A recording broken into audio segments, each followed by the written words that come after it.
Hello and welcome to Normal Parenting, brought to you by Bubble, hosted by me, Ellie Taylor. Each week I chat to an interesting person who happens to be a parent and ask them what normal parenting means to them in this most unnormal of years. I am so excited to be talking to our first guest. She is a British singer, songwriter and model who chucked some much needed sparkle into lockdown life by the creation of her weekly live kitchen discos, a joyous sing-along join-in camp extravaganza I've read described as offering sequined catharsis for the hundreds of thousands tuning in. It is, of course, the fabulous Sophie Ellis-Bextor. Sophie, thank you so much for having a chat with me. Hello, thank you, Ellie. Oh, you're so welcome. And Sophie, let's start at the beginning then with lockdown. Who were your lockdown bandmates? It was my husband, Richard, and I, and our 5 children, which was pretty crazy. I'd always thought I'd been so clever having 5 kids aged between 1 and 16. And then lockdown showed me that maybe I was actually a bit of a buffoon. That is full on because they've all got at those different ages so many different needs. They really still need you, but in very, very different pulling ways, I suppose. So how Ow. I think is the question. I mean, to be honest, the littlest ones were the sort of easiest in a lot of ways because the 1-year-old and the 4-year-old, you know, they were pretty chipper, just have everybody around all the time. Their landscape hadn't changed too much.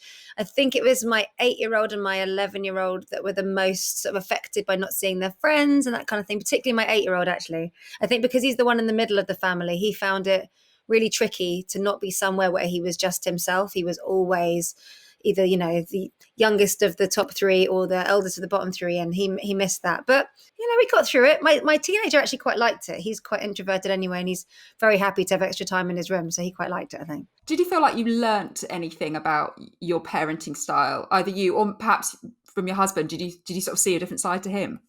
Honestly, I don't think so. I felt like it was just sort of exaggerated forms of the norm. I mean, I definitely did find that I was getting quite stressed. It was like a sort of hum, wasn't there? Of, you know, and it hasn't necessarily completely vanished because this year's still quite pretty tilted. But I felt like there was a sort of hum of anxiety. So we'd be kind of fine, and then suddenly something little would happen, and it would be like, rah, rah, rah, like all of us, all the tension would come out. It was exaggerated form as well of how we cope with things and what makes us feel good. So I think that's kind of what the discos were really, because we love music anyway. And so the discos became this kind of, we just need to do something that's sort of otherworldly and let it all out. And my eldest noticed that I was using the songs to sort of rant. And he's right. It wasn't just an escapism thing. It was definitely a catharsis, like, I've got all this tension and I just need to put it somewhere. So many people who had kids found it so frustrating, I suppose, in a way, looking at people who didn't have kids and then being able to do all this work and, you know, to do 1,000 exercise online classes a day. And I felt like I was going to come out of lockdown with nothing. And I think creatively, I found that really difficult. But I think, like you said, once you sort of lean into the fact, right, this is kind of a write-off, let's just do what makes us happy, it is easier letting go, isn't it? Yeah, that was exactly the conclusion I came to as well. And actually, once I stopped worrying about it so much, everybody did start finding their own little projects, and the kids did start finding things to do, because nothing cures boredom quicker than finding something you'd actually quite like to do. So I just felt like, okay, I'm going to ease off them and let them all, you know, read that book or make a little stop frame animation or play with those toys or whatever. So there were definitely some good bits that came out of it, but overall, I don't think I'm thumbs up for lockdowns. Not mad on a pandemic, fair enough. Were there any like really low moments? Do you remember any particular standout moments where you were just screaming into the abyss? Yes, I think the sort of moment like that, which is also one of the campus things that's ever happened to me as well, is that I had my old phone. It had got a little bit smashed a couple of nights before, but I was in the kitchen and I was singing some songs that I was thinking about putting into the kitchen disco. And that for me was like a real escape thing of like, I'll sing some Julie Andrews or whatever. So this day I was like, I might do a song from Greece. So I was in the middle of singing through the worst things I could do. And to be honest, my kids are like quite often like, stop singing. They find it quite annoying. So I was in the middle of singing this song and I'd nearly got to the end and they were sort of starting to make murmurings of like, stop it, mummy. And I was literally like about to hit the last sort of 2 notes. And one of them was like, stop it. And I went, and just like slammed my phone down the side. The whole phone just shattered. And I was like, what a stupid thing to do. But I was just so like, you don't understand what this means to me. I just need to be able to do something. Yeah, it's stressful. Oh, and did you, apart from the discos, which obviously must have helped you, was there anything else that you found gave you a little bit of solace, or was it just screaming into a pillow? No, no. Actually, there were a few things, but I think the one that sort of stands out is most times in the evening when the kids had gone to bed, I would just pour myself a glass of red wine, sit with my computer with some sort of silly telly on, and do my Lego. Because for Christmas, Richard bought me a Lego Ninjago City. It's huge. It's like I think 5 stories. It's got a little like sushi shop. It's got a little kimono dress shop. It's got a comic shop. It's beautiful. And I started building it at the beginning of lockdown. And I would just do like 10, 15 minutes every evening. And I finished it by the end. And it is absolutely gorgeous. And that was mine. No one else was helping me with that. It's just for me and my Lego, glass of wine, something on the telly. Perfect. Well, do you know what? I would never have picked you for Lego, I'll be honest. That's amazing. Is it still standing? Is it like a work of art that must not be touched? Yeah, we put it on. We've actually built a little shelf in the sitting room, and it's on a shelf.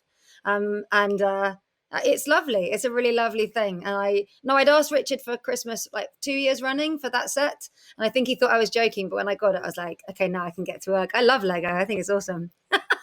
Well, you did come out of lockdown with something, the amazing Lego set. Yeah, but someone who saw it thought I designed it.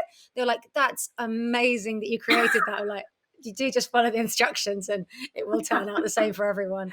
I'm impressed, mate. I'm impressed. But I think it's interesting that you found at the beginning it was quite sort of a stifling experience in that there was no space for you. But you've come out of it with so much that the kitchen discos were just an absolute smash of a success. There's an album out now, and 2021 looks busy for you. Fingers crossed if we're allowed to leave the house again. So there's a live tour based around the discos. Well, yeah, I mean, one of the really lovely things about what I do for a living, and same for you, is that if you do something that's creative, then you're allowed to react to what's happening to you in your life and then put it into your work. So I've done that the whole way through my life anyway. If it's been, I don't know, falling in love or a bad breakup or great times with friends or a good memory or something, I can put it into a song. So making the album and doing the tour is a really natural thing for me because this is what's happened to us this year. So it's something I can share, and I can't wait to sing to real people next year. I did my first gig actually on Saturday night, and I was just so pleased to see actual faces because obviously, for the whole of the kitchen discos, I was just singing to the back of Richard's phone. And were the boys thrilled with the kitchen discos? Were some of them did some of them find it really fun? Some of them thought it was really embarrassing? I don't think any of them found it embarrassing exactly because they're kind of used to the fact that sometimes I'll be like, I'm just off to play GAY and I'm wandering around a secret cat suit. I don't think they really think about that too much. But I think for the little ones, they always enjoyed it. And actually they would get quite excited. And like my 4-year-old Jesse put on a t-shirt the other day and he was like, oh, this is the one I used to wear for the discos. And I think for him, he loves dancing. And so does Mickey, the little one. I think Kit, my 11-year-old, was a bit nonplussed. Every week I'd say to him, do you want to come? And he'd mostly say, no, I'm all right, thanks. I've got plans actually. Sophie, thank you so much for chatting with me today. It's been so lovely to talk to you, and I'm so pleased that 2020 has turned bizarrely positive for you. And good luck with everything in 2021. Thank you. Same to you, Ellie. Thank you, Sophie. Bye. She's off to build some Lego, I'm sure. And thank you so much for watching at home. Come back again to see episode 2 of Normal Parenting, where I'll be speaking to author and screenwriter extraordinaire Emma Jane Unsworth. See you then.